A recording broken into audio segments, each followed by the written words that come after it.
यमुनानगर के हथनीकुंड बैराज से पानी दिल्ली जाने को लेकर अब दिल्ली और हरियाणा के बीच बयानबाजी का दौर शुरू हो चुका है। दिल्ली के मुख्यमंत्री अरविंद केजरीवाल ने जहां केंद्रीय गृह मंत्री अमित शाह को चिट्ठी लिखकर हथनीकुंड बैराज से सीमित मात्रा में पानी छोड़ने का आग्रह किया है, तो वहीं हरियाणा के कैबिनेट मंत्री कंवरपाल गुर्जर ने केजरीवाल की इस चिट्ठी पर तंज कसते हुए कहा है कि हथनीकुंड बैराज पर पानी रोकने का कोई सिस्टम नहीं है। उन्होंने केजरीवाल के इस बयान को गैर जिम्मेदाराना बताते हुए कहा कि ये उनकी अज्ञानता प्रकट कर रहा है। उन्होंने कहा कि सामान्य परिस्थितियों में हथनीकुंड बैराज से पानी का बंटवारा होता है, जबकि फ्लड के सीजन में 1 लाख क्यूसेक से अधिक पानी आने पर बैराज के फ्लड गेट खोल दिए जाते हैं। वहां से सिर्फ पानी क्रॉस होता है और यहाँ पर सिर्फ पानी नापने का सिस्टम है। जो है ना, उनकी अज्ञानता को भी प्रकट कर रहा है और गैर जिम्मेदाराना ज्ञान भी है। जो हथनीकुंड बैराज है वो केवल पानी के बंटवारे के लिए है। मतलब जब सामान्य परिस्थितियाँ होती हैं तब यूपी का कितना पानी है, हरियाणा का कितना है, उसको बांटने का काम करता है और आगे जमुना में कितना पानी छोड़ना है दिल्ली के लिए वो भी इसमें शामिल है। तो उसमें पानी छोड़ते हो तो उसके लिए सामान्य परिस्थितियों के लिए, और अगर फ्लड आता है तो उसमें पहले हमारा ये था कि 70,000 पानी आने के बाद हम उसको पानी को छोड़ देते थे नीचे, फ्लड के जो गेट थे वो खोल देते थे। लेकिन अभी हमने कुछ थोड़ी और अच्छी व्यवस्था करी तो हम 1 लाख के बाद खोलते हैं। मतलब पहले 70,000 पे खोलते थे, हम 1 लाख के बाद खोलते हैं। तो अगर 1 लाख फ्लड होता है तो उसके बाद गेट नीचे खोल देते हैं। वहाँ पानी रोकने की कोई व्यवस्था है ही नहीं।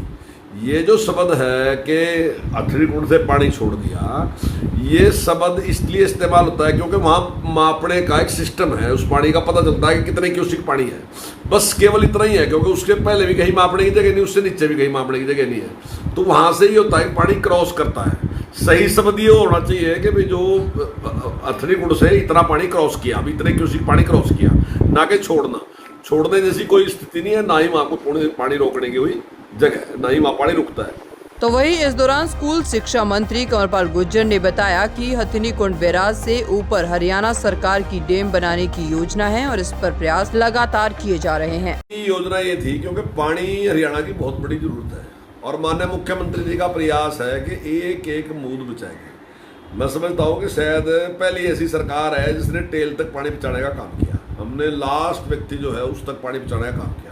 अब भी हमारा प्रयास ये है कि किस प्रकार से कम पानी का, हमने ड्रिप इरीगेशन के लिए उसमें सब्सिडी भी खूब दी कि 85% सरकार खर्च करेगी, 15% किसान खर्च करेगा, और हम उसके लिए प्रोत्साहन भी दे रहे, खूब लोगों को उसके लिए तैयार भी कर रहे हैं कि वो ड्रिप इरीगेशन का इस्तेमाल करें, ताकि जितना पानी हमारे पास है वो हम प्रत्येक किसान को दे सकें, ताकि उसकी फसल ठीक तरीके से होनी चाहिए।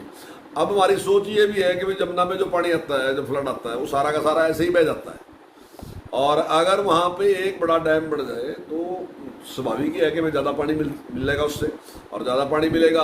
हालांकि वैसे तो दूसरे लोग भी हैं वो भी उसमें वो करेंगे, तो जब वो सहयोगी होंगे तो उनको भी फायदा होगा, हमें फायदा होगा, और उस पानी का हम ज़्यादा इस्तेमाल करके जो हमारी पानी की दिक्कत है वो दूर हो सके, उसके लिए हमारा प्रयास था। और माननीय मुख्यमंत्री जी ने उसका गए थे, देखा भी था, और उसके लिए उन्होंने प्रयास चालू कर भी रखे।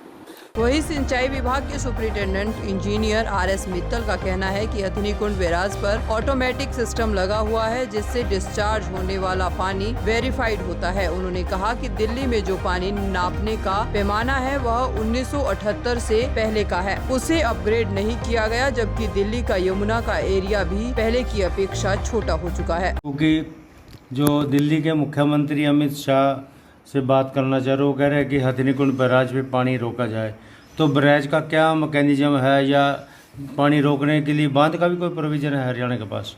अच्छा जी, देखिए, बैराज और डैम में फ़र्क यही है कि हथनीकुंड ये डैम नहीं है। डैम के अंदर स्टोरेज का प्रोविज़न होता है और ये बैराज है।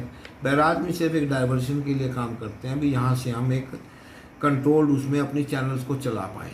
वो भी एक जब तक एक लिमिटेड डिस्चार्ज हमारे पास आता है, जो कि पहले 70,000 क्यूसेक था। इस बार हमने वो CWC से रिक्वेस्ट करके उसको 1 लाख की तक हमने चैनल्स को चलाया है। उसके बाद क्योंकि रिवर यमुना का जो स्टीप फ्लो है इतना, उसके अंदर बोल्डर्स और पेड़ों के लोग्स और काफ़ी मटेरियल आता है, यदि हम उसको गेट्स नहीं खोलेंगे तो वो सारे के सारे स्ट्रक्चर को डैमेज कर देगा।